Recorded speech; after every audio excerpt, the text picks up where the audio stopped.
Bien-aimés, nous avons la grâce et tout le monde n'a pas cette grâce. Donc soyons dans la joie. Amen. Donc nous allons lire Apocalypse 3, verset 19.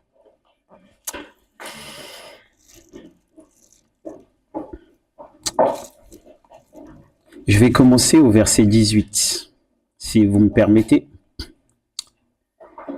Je te conseille d'acheter de moi de l'or éprouvé par le feu, afin que tu deviennes riche, et des vêtements blancs.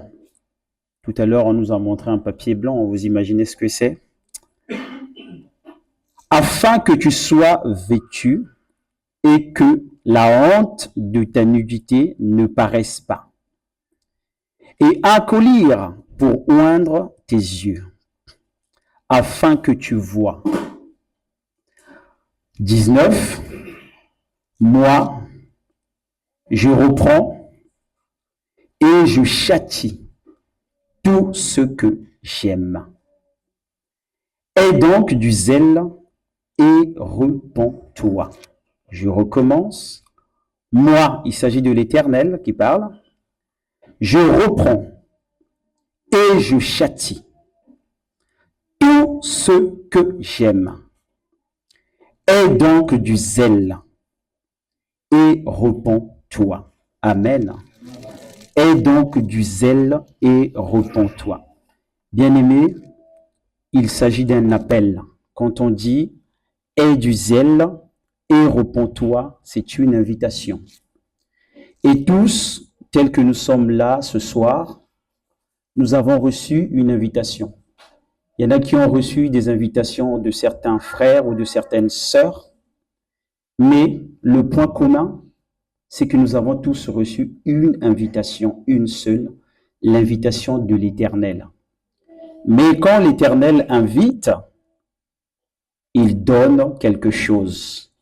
Vous ne pouvez pas inviter quelqu'un et le laisser repartir sans rien. Vous lui donnez quelque chose qui va lui faire du bien. Et j'espère que ce passage que nous avons lu va nous faire du bien. Je ne suis pas là pour vous apprendre parce que tout le monde lit la Bible. Mais moi, je suis là simplement pour partager. Vous savez, c'est comme un catalyseur pour faciliter ensemble afin qu'on comprenne cette ligne. Et que Dieu m'aide en tout cas à transmettre ce que je veux partager avec vous. C'est plutôt un partage, hein. Donc je ne suis pas plus intelligent que vous, hein. Vous lisez la Bible, vous connaissez le français, mais là il s'agit d'un partage et en espérant que ça va nous faire du bien. Alors, il y a un autre verset que vous connaissez très bien, c'est Acte 19. Acte 19, il s'agit de l'apôtre Pierre. Le jour de la Pentecôte, quand les disciples ont reçu le Saint-Esprit, ils ont eu le droit de partir, partager ce qu'ils ont reçu.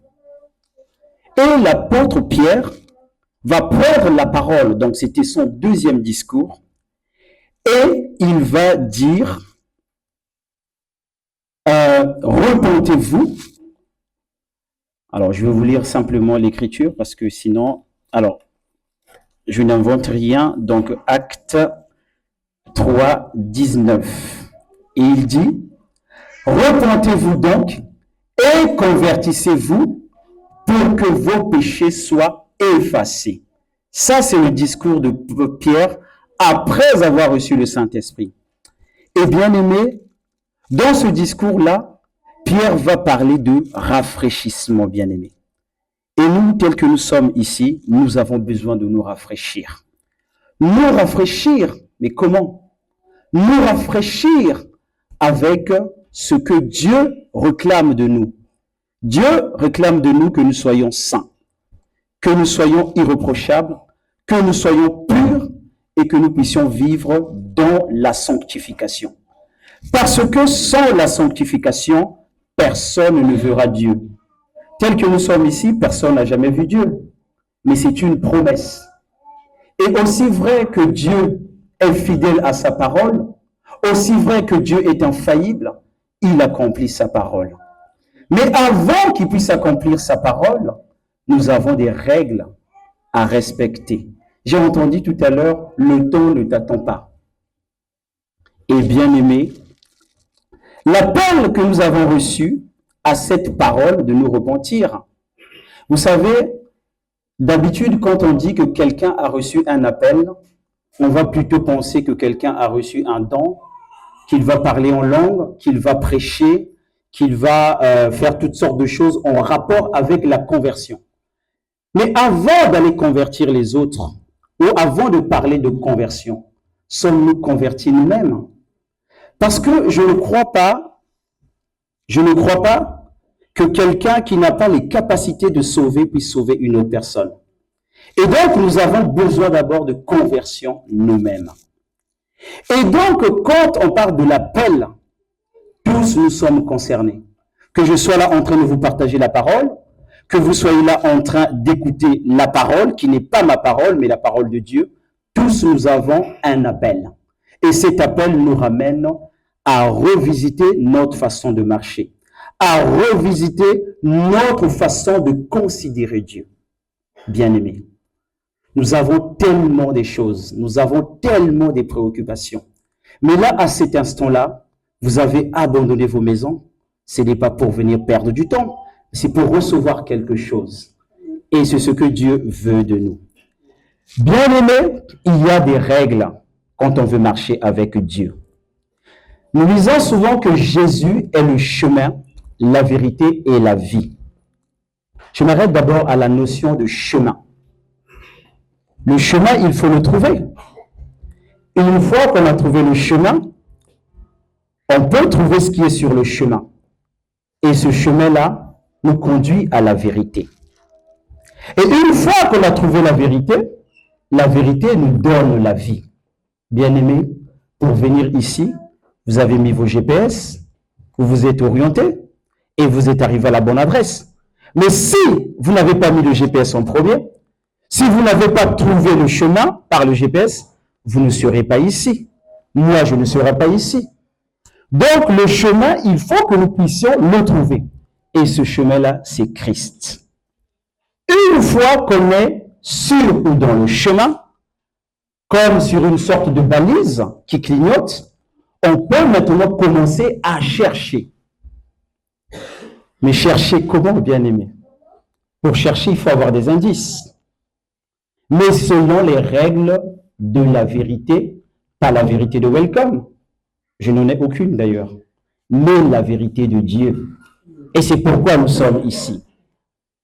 Et vous allez remarquer qu'Ésaïe dit « Cherchez l'Éternel pendant qu'il se trouve ». Vous pourrez aller vérifier. « Invoquez-le tandis qu'il est temps ». Je répète, « Cherchez l'Éternel pendant qu'il se trouve. Invoquez-le tandis qu'il est temps ». Vous voyez, il y a deux choses. La recherche et le temps. Nous devons chercher au temps de Dieu. Dieu, par sa miséricorde, se laisse trouver.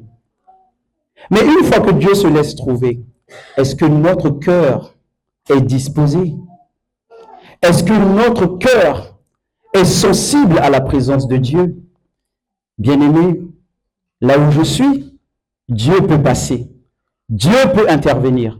Mais si je ne suis pas capable de sentir la présence, je ne sentirai absolument rien et il touchera quelqu'un d'autre. Bien-aimés, soyons disponibles. Soyons disponibles parce que Dieu se laisse trouver encore, mais parce que nous sommes dans le temps. Et bien-aimés, cela suppose que l'être humain appartient à Dieu. Et Dieu revendique sa créature. Et ce soir, Dieu nous revendique tous.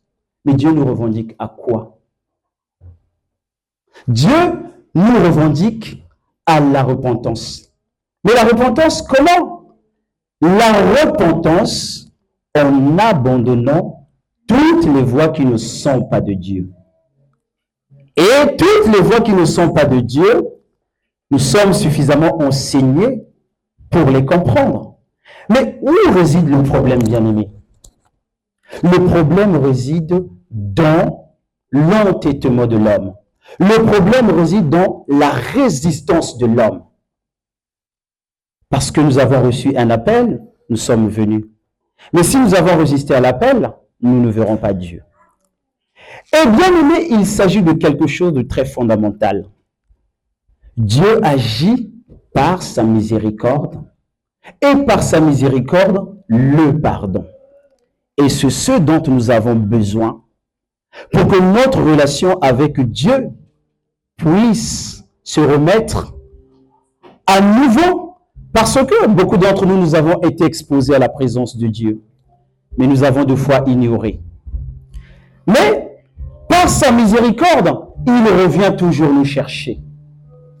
Et bien aimé, par la miséricorde et le pardon, Dieu te tend la main.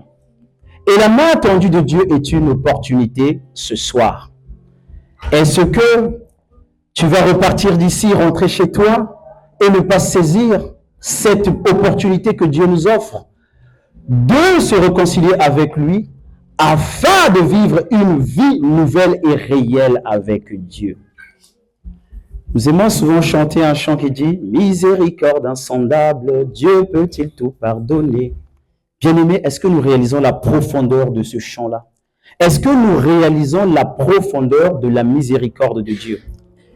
Et là, ce soir, je m'invite, mais je t'invite aussi par la même occasion, à rentrer dans la miséricorde de Dieu, à rentrer dans la miséricorde insondable. Et la miséricorde insondable ne peut se ressentir que par un cœur qui est disposé à recevoir la miséricorde. Bien-aimés, sommes-nous prêts à recevoir la miséricorde alors que Dieu nous tend la main? Est-ce que nous sommes prêts à recevoir la main tendue de Dieu parce que la main, elle est suspendue au-delà de nous? Mais nous avons besoin de foi pour voir cette main. Et une fois que nous attrapons cette main-là, la miséricorde devient quelque chose de réel. Et nous pouvons vivre la manifestation des fruits de la miséricorde. Bien-aimés, Dieu a un pardon abondant. N'est-ce pas? Vous le croyez? Moi, je le crois en tout cas. Mais puisque Dieu nous offre sa grâce ce soir, pourquoi persévérer dans le mal? Pourquoi persévérer à suivre ce chemin qui ne produit aucun résultat? J'ai longtemps suivi un chemin. Tu as longtemps suivi ce chemin. Ce chemin n'a produit aucun résultat. Ce soir, vas-tu continuer à t'entêter à suivre ce chemin-là alors que tu sais qu'il ne produit absolument rien? Bien-aimé, la grâce de Dieu est abondante. Est-ce que tu vas laisser passer la grâce de Dieu? Je ne crois pas. Nous sommes en 2024. Peut-être qu'il y en a qui veulent rester en 2024. Mais est-ce que vous allez refuser l'opportunité d'aller en 2025 alors que vous savez qu'en 2025, il y a la grâce et qu'en 2024, il y a l'abondance du péché? Quel choix allez-vous faire? Et ce soir, nous sommes devant un choix. Choisir à accepter la grâce abondante de Dieu, ou choisir à demeurer dans ce chemin qui ne produit aucune vérité ni aucun résultat, je voulais dire.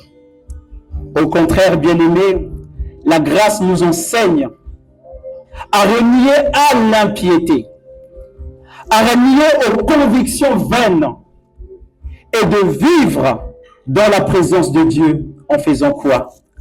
En vivant dans la tempérance, bien-aimés, en vivant dans la justice, en vivant dans une vie sanctifiée.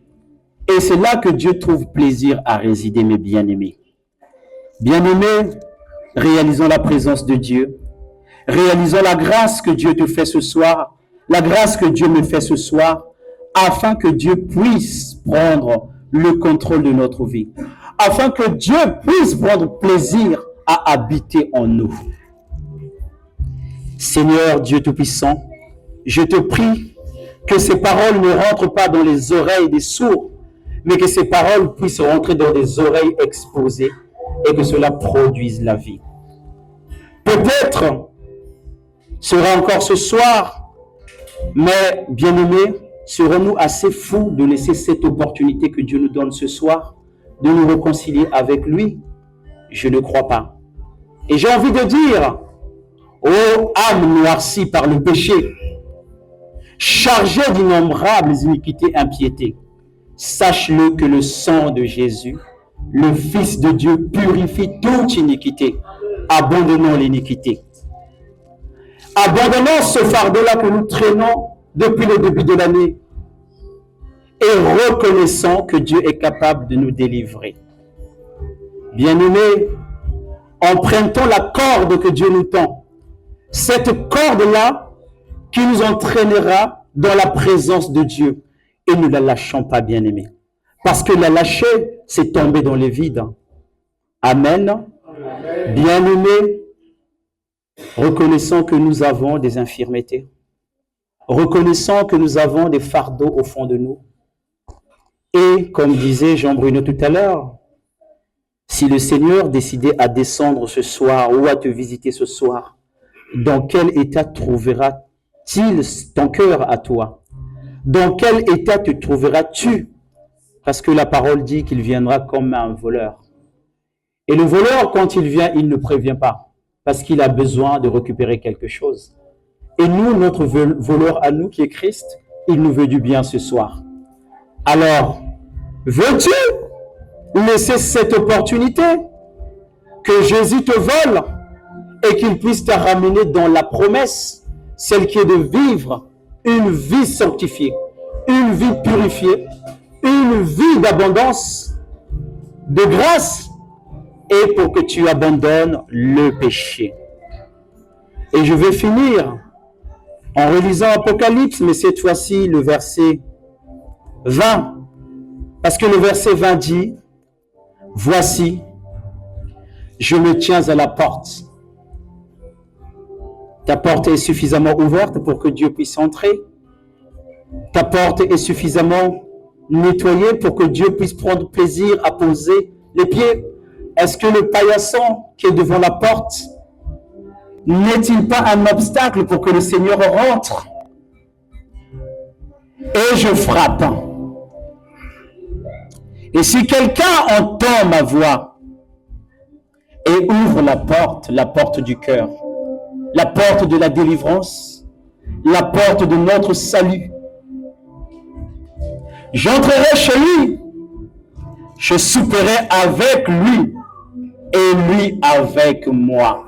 C'est ça la réconciliation, c'est ça le mariage avec Christ.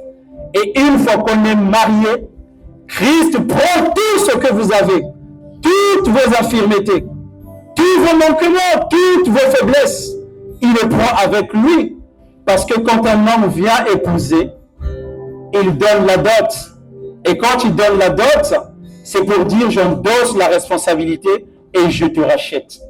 Et ce soir, Christ veut te racheter. Christ veut racheter ton âme qui est noircie par le mal. Bien-aimés, les signes que nous voyons, les pays s'affrontent entre eux, les tempêtes sont en train d'envahir. Mais bien-aimés, ce sont des signes annonciateurs. Et ce soir, réalisons la grâce de Dieu, prenons cette corde invisible par la foi et ne la lâchons plus. Parce qu'à cette corde est suspendu notre salut éternel et c'est le but pour lequel nous venons tous ici. Amen. J'espère que le petit bruit de Dieu a pénétré quelque chose et est en train de travailler. Et je vais vous introduire dans la miséricorde insondable, parce que la miséricorde